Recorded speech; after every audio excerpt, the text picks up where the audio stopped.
Welcome back to the deep dive. If you've ever felt just overwhelmed trying to get a handle on a big subject, well, this one's for you. We're opening up Otto Maria Carpeaux's Pequena Bibliografia da Literatura Brasileira. It's a real landmark. It really is. And this isn't just, a reading list. Our goal today is to unpack Carpeaux's really unique way of mapping Brazilian literary history. It's less about saying this is good, this is bad, and more about tracking how opinions about authors changed over time. Charting the ups and downs. Exactly, that fever curve of literary glory, as he put it. And just for context, this deep dive is part of Dr. Dario Santucci's series, Os livros que me tornaram quem sou, the books that made me who I am. Carpeaux's work is just indispensable, really, for anyone wanting to seriously engage with Brazilian literature, whether you know it well or are just starting out. Right, and Carpeaux jumps right in with a pretty blunt take on the situation back then. He points out that anyone trying to learn a foreigner, or maybe even a Brazilian stuck with old school lessons, faces this paradox. Yeah, what was... An abundance of books, but at the same time, a real scarcity of literary historiography. Good guides, basically. It's like having a giant library with no catalog system, or a very outdated one. Exactly. And Carpeaux saw that this lack of direction often led to, well, unfair disdain. Or just ignorance. Yeah. People felt overwhelmed, especially if they already leaned towards foreign literature and just gave up trying to navigate the Brazilian scene. So, okay, a guide was clearly needed, but he explicitly said he wasn't aiming for a complete bibliography. Why not? Why deliberately leave things out? Well, because he thought that would just make things worse. He feared trapping the reader in what he called a forest of citations, floresta de citações, just too much information, no clear path. So his goal was different, a selective manual, something focused. Okay, selective. That means making choices, what he called a determination of values. And he had to navigate between different approaches that were popular then. That's right. He carved out a middle path. On one side, you had critics like José Verissimo, who were really focused only on belles lettres, pure literature. Poetry, fiction. Very narrow. And on the other extreme, someone like Silvio Romero, who included, well, almost everyone, scientists, thinkers. Yeah. The definition of literature got really blurry. So Carpeaux's lane was... Poets, novelists, playwrights, yes. But also some historians, sociologists, philosophers. If their work clearly influenced the literature itself, the key was literary impact. That makes sense. It's practical. And he was also quite honest about his own limits. Which is good scholarship, right? Definitely. He mentions having to leave out really major figures like Guimarães Rosa, Nelson Rodriguez, not because they weren't important, obviously. So why then? He just said he lacked the indispensable documentation at that specific time he was compiling the work. So the incompleteness was partly his philosophy, but sometimes just, well, circumstantial. Okay, let's get to the core of his method. This is the really fascinating part. He didn't want to be the ultimate judge, deciding who's a genius and who's worthless, as he put it. So how did he avoid making those final pronouncements but still offer critical insight? He used this Italian critical concept, fortuna. And basically, his mission became historical. He decided to document the history of opinions about an author. The fever curve of glory again. Exactly. That phrase captures it perfectly. It's about tracking the critical reception chronologically, showing an author's splendor and misery, their ups and downs and reputation over time. That sounds like a smart way to handle critical disagreements. Absolutely. Because critics, let's face it, rarely agree. Carpeaux points this out. You might have one critic saying an author deserves a Nobel Prize. And another one saying they're basically hors de la littérature, outside of literature altogether. Right. So instead of trying to declare one critic right and the other wrong, which he saw as just pitting one aesthetic dogma against another. He just recorded them. Yes. He registered all the important opinions, chronologically. So you, the reader, can see how the debate evolved, what the recurring questions were, how tastes changed. And it wasn't just essays, right? He tracked editions, too. A crucial point, yes. Listing multiple editions of a work was key, he said, to give an idea of the success of the works. So popularity and sales figures are part of the fortuna, too, not just academic takes. Exactly. It makes the bibliography a kind of social history as well as a critical one, not just a list of books on a shelf. Now, thinking about how he organized it, he didn't just follow dates or the standard escolas poeticas, the poetic schools. He used stylistic criteria, and he admitted this sometimes led to quite unexpected, let's say heretical groupings. What does that tell us about Brazilian literary history itself? Well, it tells us it's messy and full of arguments. His approach to the Baroque, the 17th century, is a good example. Take Gregorio de Matos. Everyone agrees he's Baroque, satirical, religious, erotic poetry. But then later critics pointed out how much he borrowed from Spanish poets like Góngora and Quevedo. Ah, so his stock went down a bit. Because he wasn't seen as purely original or purely Brazilian. Precisely. His fortuna took a hit, even though Carpeaux insists his specifically Brazilian quality is still undeniable.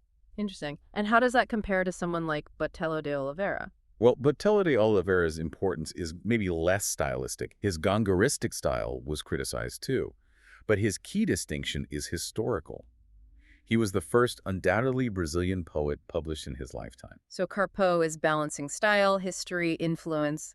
It's complex. Very, and you see that complexity continuing with classicism and neoclassicism. Think of Caldas Barbosa, a mulatto priest, wrote popular songs, modinhas, lived mostly in Portugal. But the debate around him focused on his Brasilidade, his Brazilianness, even though he wasn't always in Brazil. Right. It shows how the critical project was also about constructing national identity through these literary debates. And neoclassicism itself, post-1810. Carpeaux defines it by its combination of classical style and this emerging liberal patriotism. Think José Bonifacio using classical forms for new national ideas, laying groundwork for independence.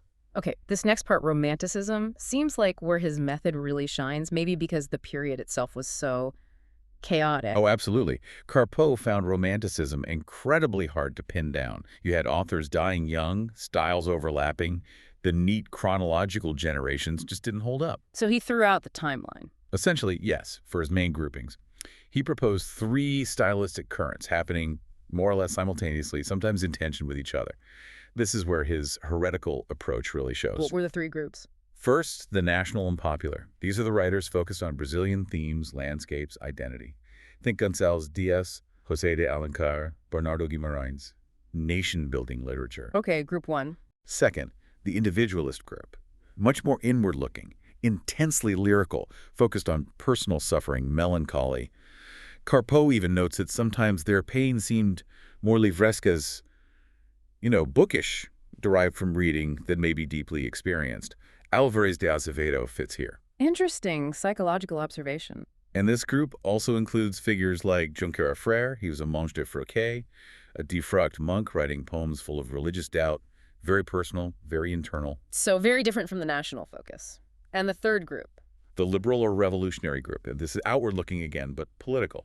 Public, engaged poetry, often inspired by Victor Hugo, that high-flying Condorera style. Think Castro Alves, Luisa Gama. Poetry meant for the public square. Wow, those are 3 really distinct impulses, all under the Romantic banner. Exactly. And Carpeaux's genius was not trying to force them into a sequence, but showing them as coexisting tensions. Were there key transition figures, people who didn't quite fit? Yes. He notes Gonçalves de Magalhães, who technically started the movement with Suspiros Poéticos y Saudades, but later kind of retreated back to a stricter classicism. And Araújo Porto Alegre, who's maybe more appreciated today as an architect or painter than for his big epic poem, Colombo. And what about prose during this liberal romantic phase? The political energy was strong there too, especially among orators and publicists.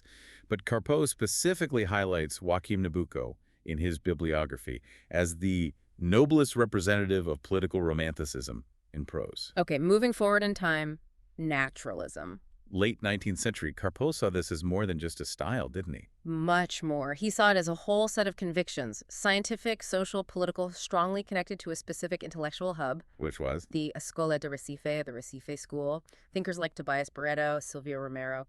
Carpeaux understood that the philosophical debates happening there were fundamental to the literature that followed. The ideas fueled the fiction. And were there classification issues here too, people getting mislabeled? Oh, absolutely. He points out Ingles de Sousa as actually being the first Brazilian naturalist, which is surprising because he published some key works pseudonymously before the movement was even really known or named in Brazil. He kind of anticipated it. Ahead of the curve. Exactly. And then there's the classic case of Raul Pompeia Zaratino. Contemporaries often lumped it in with naturalism. But Carpeaux disagreed. Strongly. He argues it's really a work of psychological interpretation, much closer to Impressionism. Makes Pompeo a rather isolated figure, ahead of his time in a different way, despite how people labeled him then. Using the Fortuna method helps correct these historical misreadings. Fascinating. Okay, finally, let's touch on modernism, 1922 onwards. Things get even more complex. Exponentially so. Carpeaux himself notes that the sheer number of important figures and the diversity of styles make neat categories almost impossible, So how did critics cope? often by falling back on regional groupings. You hear about the Minero group, the Nordestino group. Geography becomes a way to handle the abundance. But even within that seeming chaos, Carpeaux identifies key trends or figures. Yes. He highlights Manuel Bandeira, for example, as becoming the essential lyrical voice, someone who eventually transcended specific movements to become, maybe, the greatest modern Brazilian poet overall. And the Nordeste movement gets special attention. It does. That post-1930 wave, with José Américo de Almeida's A Bagaceira being a key starting point, and Gilberto Freire providing the crucial sociological groundwork.